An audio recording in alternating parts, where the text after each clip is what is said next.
You're listening to the Paranormal Peeps on the Darkcast Network. Come to the dark side of indie podcasts with the Darkcast Network. We have cookies. Between the realm of the dead and the journeys of the living, join Josh, Jamey, and Elisa as they delve into the vast world of the paranormal and breathe life back into the history of the departed. Hello, is this thing on? Okay, good. I am sorry to interrupt your listening pleasure, but my name is Tiffany, and I'm here to tell you about my podcast, True Crime Connections. It's an advocacy podcast that talks with real survivors about real shit. This is the place you want to be if you've been in a toxic relationship or anything tragic has happened to you and you're looking to find your strength and healing. No two episodes are alike, but they all give you useful tools that you can take with you. So make sure to find me on your favorite podcast platform, or you can go to truecrimeconnections.com and come join the Hope Building community. See you there. Hey, everybody. Welcome back to the Paranormal Peeps podcast. I'm Josh. And I'm Jamey. And Elisa is MIA at the moment. Yeah, well, you know, life happens. It does. Things happen. So, what are we going to talk about today? Well, so this is another one of our little short things, right? Yeah. So I figured we would go over the pond to the UK. They have a lot of haunted stuff over there. Tons. Little jealous that you could basically throw a stone and hit something haunted. I know. But, you know, you got to imagine that folks over there and from other countries probably look at some of the things that we have here in the States and say the same thing. This is true. Although the one thing I'm sure they don't say in the UK is, boy, that driving 28 hours just to get to one spot. You know, if it's a good spot, it's worth it. It is worth it. And I like road trips, so for me, yeah, I like stopping at all the little fun places in between. So does that mean we need to take a plane trip? Yeah, if we're going to go, you know. To the fun haunted places in the UK? Yeah. All right. I mean, I'm not going to swim there, so. I wouldn't make it. I wouldn't make it a quarter of a mile. Are you kidding me? All right, so tonight we're going to talk about the Brown Lady of Raynham Hall. Now, isn't this the story that got you into the paranormal? You know, it's probably the first one that I ever read when my brother brought home a library book and I was in grade school. I think I was in 4th grade. Jeez. And yeah, I remember the photo. And then I read about it and I was hooked. Like, that was it. So this is kind of your origin story, so to speak. In a way, this was the first story that I read, and I just so happen to have it in one of my many books on the paranormal. Yeah, you have a lot. Yeah, 20, 30, I don't know. I mean, to me, it's a lot. Yeah. To others, it's probably a drop in the bucket, but... Other people are like, what are books? Newer generations, book. Right? Who reads a book? You mean an ancient tablet? Chiseled out of stone. Okay, so Raynham Hall, it's in Norfolk, about 20 miles from King's Lynn and 5 miles from the hamlet of Fakenham. Now, we couldn't decide on how to pronounce that word, so we're going to go with Fakenham. It could be something else, but it just doesn't sound right. It does not. It doesn't sound good. So anyways, Raynham Hall is a 16th century estate which is reported to be haunted by the famous Brown Lady apparition. So she has appeared on, so they have like a great oak staircase there. And she's actually been reported to appear on that staircase for the last 300 years. That's a long time. Yeah, so it makes me wonder, is it like residual? You know what I mean? Yeah. If she just keeps appearing on this staircase. You know, it's crazy. She's been appearing on that staircase since before the U.S. was a country. Yep. That tells you how long it's been. Yes. So anyways, the Brown Lady is described as wearing a brown dress and being normal in all respects except for where her eyes should be. Should be. She's got contacts, guys. She got contacts. No, she's got glasses. She's got those big satellite contacts. Or glasses. So where her eyes should be are just deep, dark holes. Now that's kind of freaky. Yeah. I'm sorry, but if I see an apparition with just these big black holes in its where its eyes should be, I think I'm done. It's a little unnerving. Yeah. Yeah, that would be absolutely terrifying. So her frightening ghost has been seen by scores, they claim, of credible witnesses. So including visiting government dignitaries. Wow. I don't know their government. I don't. Do we trust them? Do we trust them? No. In 1787, she appeared at the foot of the bed of King George IV, who was he was actually spending the night there. He says, "I will not stay another hour in that cursed house," said King George. He vacated the premises in the middle of the night. So he says, "For tonight I have seen that which I hope to God I may never see again." Wow. I mean, if it really frightened him that bad, I can't imagine it was pleasant. Right? You know? But what's crazy is I think the Royals have so many other properties that are haunted. Oh, I'm sure, but you know, a lot of times you're not thinking, I mean, most people, okay, like people obviously that do what we do, we're always going somewhere and we drive by a building that's abandoned, we're like, I wonder if it's haunted. Yeah, can we get in there? Look at a decrepit old building, you're like, I wonder if it's haunted. Just because it gives you the creep vibe. Doesn't mean it is, right? Yeah. But, we watch a lot of movies and and we do this for fun, and so we do this as a hobby. So yeah, we definitely are always thinking wondering that. Yeah, that's very true. So they actually even posted guards in the house to try to capture the ghost.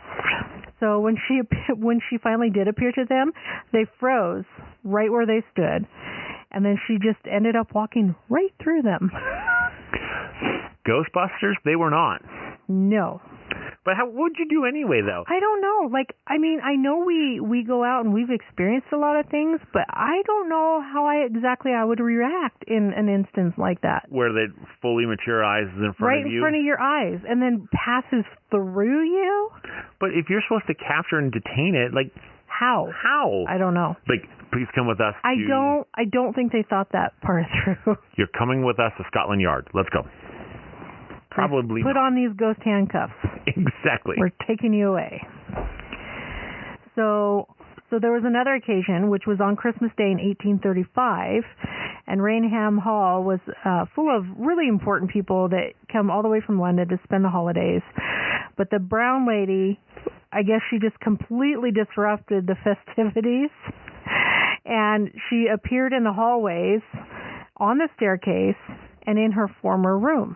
So she was witnessed by many. Jeez. Nothing ruins a party like a ghost. Yeah. Christmas festivities, and it's just like, well, that puts a damper on that mood. Right. So the brown lady became so notorious that in the early 1900s, an author named Captain Frederick Marryat, he actually set out to expose the ghost as a hoax. Ooh. So when her apparition actually confronted him late at night in an upstairs hallway and refused to identify herself, the captain fired his gun at point-blank range. This is the first I've ever heard of someone trying to kill a ghost. The bullet passed through the entity and lodged in the heavy oak door. So he instantly became a believer in spirits after that. I mean, yeah, she appears...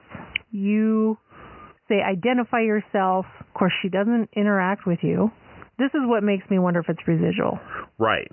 Is because she didn't, it's almost, I get the feeling that it's like she wasn't even aware that he was there. Yeah, just kind of there. Yeah, and so, and then he pulls a gun and fires around into her. Goes through her, hits the wall. Hits the oak door, the heavy oak door. Here's my question. Is it still there? That's a great question, but they don't mention. Because that'd be so cool. To go see where it was lodged? Yeah. Hopefully it is, and they didn't repair it. So then we jump to 1926, and the brown lady was actually then seen again descending the main staircase in broad daylight.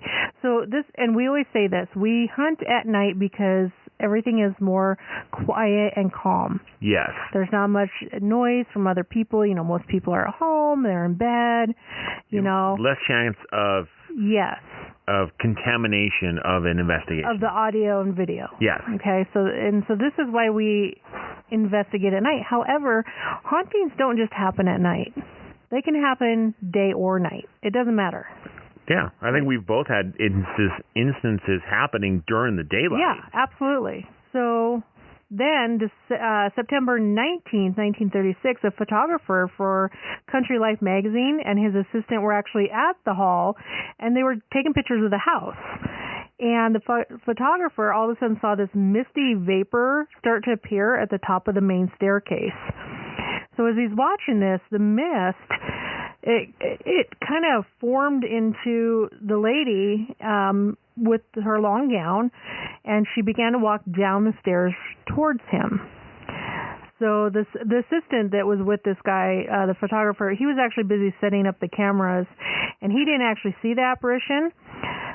So when the photographer hollered at him to expose the plate, the man immediately snapped the picture, and as soon as the flash went off, the ghost actually dissipated and disappeared.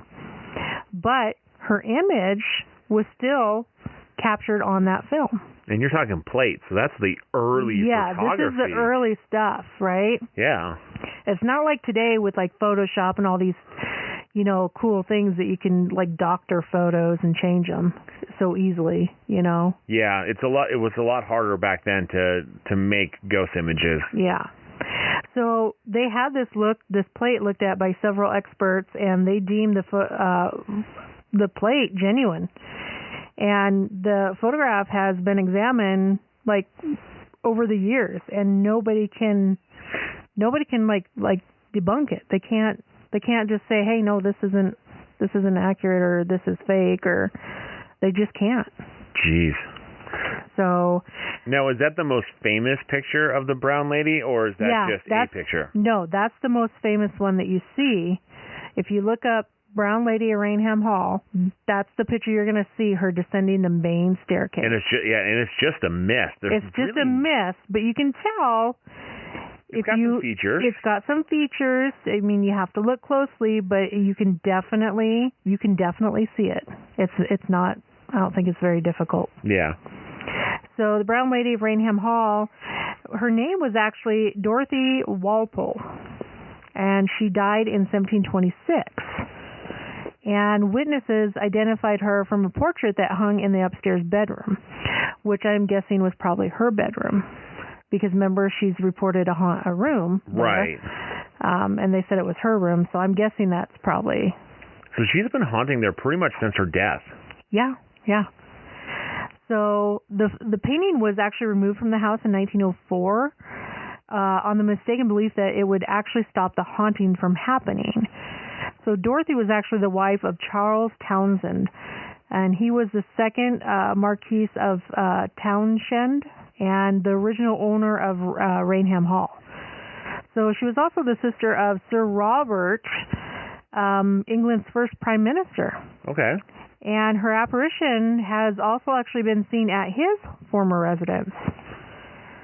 So Dorothy's many years of blissful marriage to Charles ended when stories actually started to circulate about her lewd behavior when she was younger and living in Paris. She confessed that the rumors were actually true, and then her husband just never forgave her. So yeah, he actually banished her to her room, and they rarely ever spoke. But after she died suddenly of smallpox, more rumors began to circulate that in fact her husband had actually pushed her down the main staircase at the hall, and that she had actually died of a broken neck.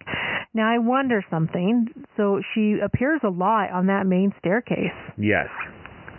So is there truth? Is she trying to tell people something? It could be that she was murdered. And I mean, it's possible. Who knows?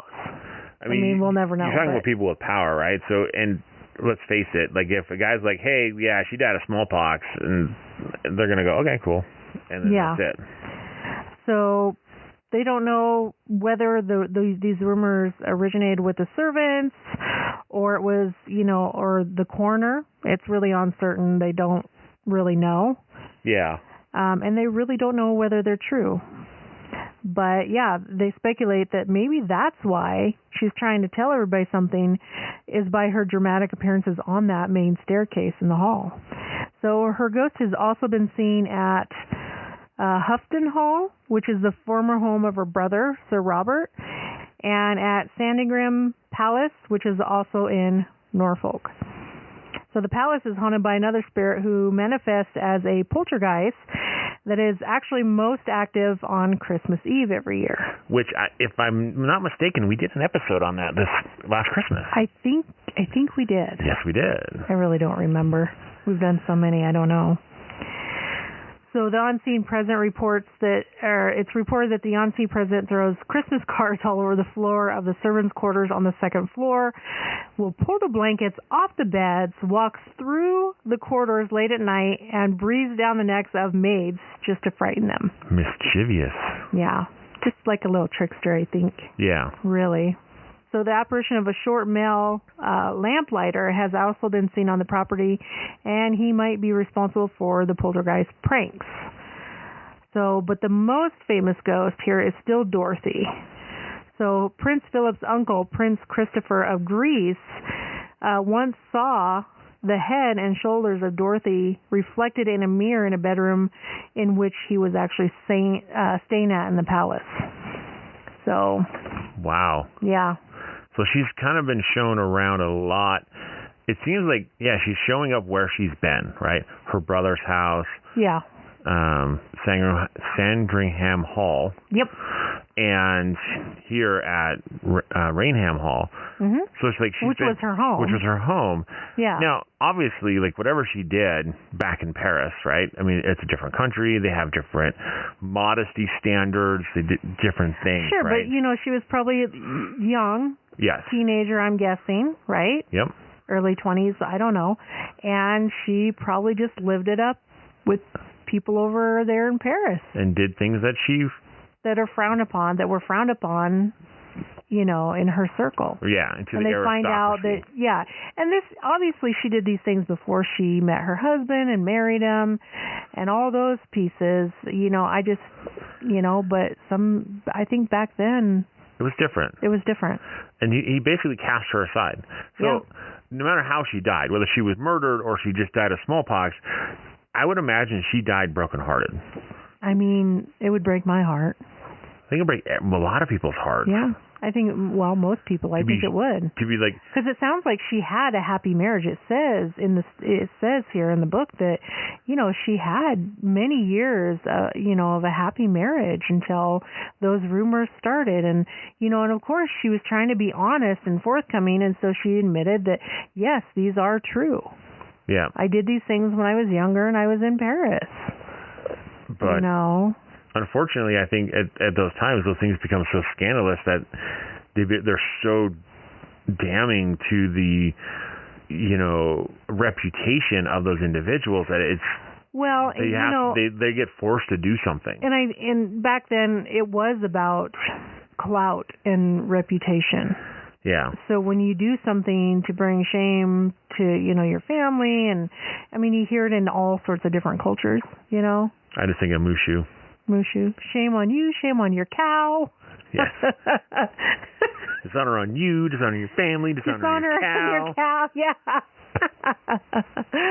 But yeah, I mean, I definitely, I would love to go over there and be able to, if I couldn't investigate it, I would just love to go over there and just walk down that staircase, because sometimes you can just, if you really kind of tune in, sometimes you can just feel the energy, and walk through, up and down the corridors and all those things. I would love. And I'd also love to actually go, and they said they removed the painting. They never said whether they put it back when the hauntings didn't stop when they removed it. They did not. They didn't say where it's located at all. But I'd love to see a picture of what she really looked like. Yeah. That way you get an idea, right? Yeah, you put a face to, the person that reportedly haunts this place. Yeah. It would be amazing. One, to be in a building so old, 300 years old. Heck yeah.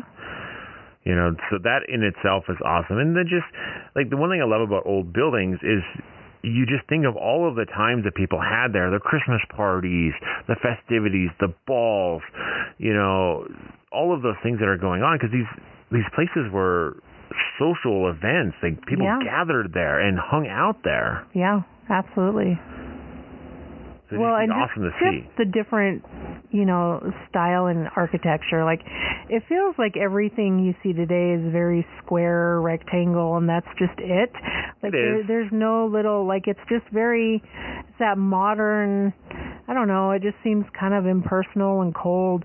I think these older buildings, they have so much character. They have angles. They have angles, and the architecture is beautiful, and, you see a lot of the stonework and the woodwork in these homes and the immaculate staircases, and I mean, it's amazing. And the fact that they've managed to keep them standing for as long as they have. Absolutely. It's like, today, it's just like when we go and shop for, like, a piece of furniture. I want something that has style, but, 99% of what you find out there is just these pressed board, very plain, just, I don't know. Looks sterile, it's awful. Such a different time. It's such a different time, and I always feel like I live in the I know I'm living in the right time, but I mean, I just feel like I'm living in the wrong time. Yeah.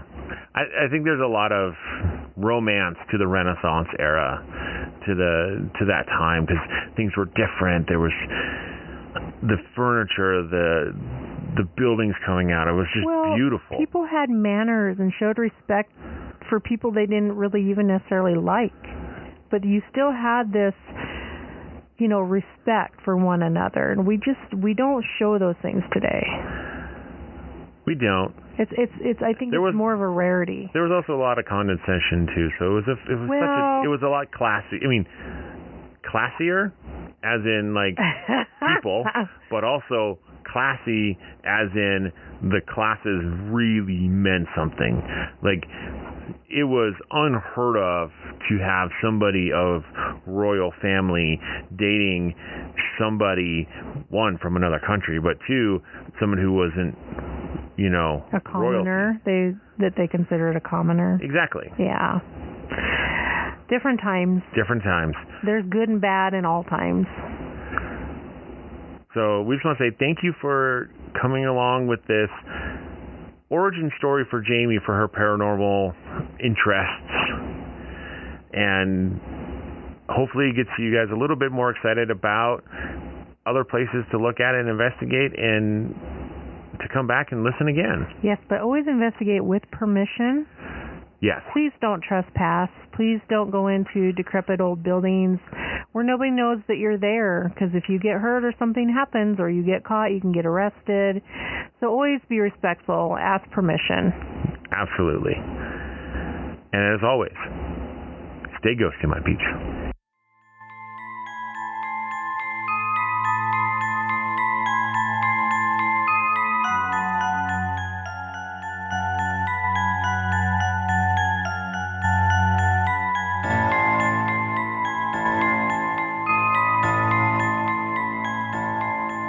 He actually ended up banishing her to her room in that mansion, and they rarely even smoked. Well, of course they weren't having sex. They weren't going to be smoking afterwards. Got to smoke some weed. I'm trapped.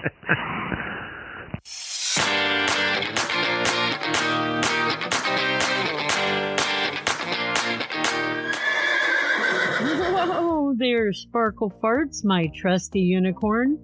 I've got to tell these good people about our show. Hey there, I'm CJ, host of Beyond the Rainbow, True Crimes of the LGBTQ+. While I do have episodes on some of the more well-known cases from the LGBTQ community, such as Matthew Shepard, Brandon Tina, and the Orlando Pulse nightclub massacre, I cover world cases like the London nail bombing murders, Australia's Snowtown murders, in South Africa's corrective rape and murder of lesbians. I cover lesser-known cases like the murder of 21-year-old trans man Alex Van Dulsen in Indiana. Police called his death a suicide. Spoiler alert, it wasn't. I tell you about wrongful conviction cases, serial killers, and school shooters. My unicorn and I cover all sorts of crimes against the LGBTQ and crimes by members of the LGBTQ. You don't have to be part of the community to listen. All walks of life are welcome to become Rainbow Warriors, because you matter. And remember, it's not a crime to be gay, unless you're a murderer.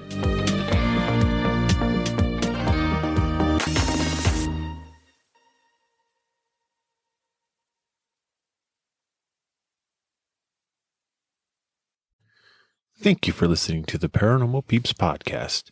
You can find us on social media at Twitter at CPR Paranormal, on Facebook at Paranormal Peeps Podcast and Cold Spot Paranormal Research.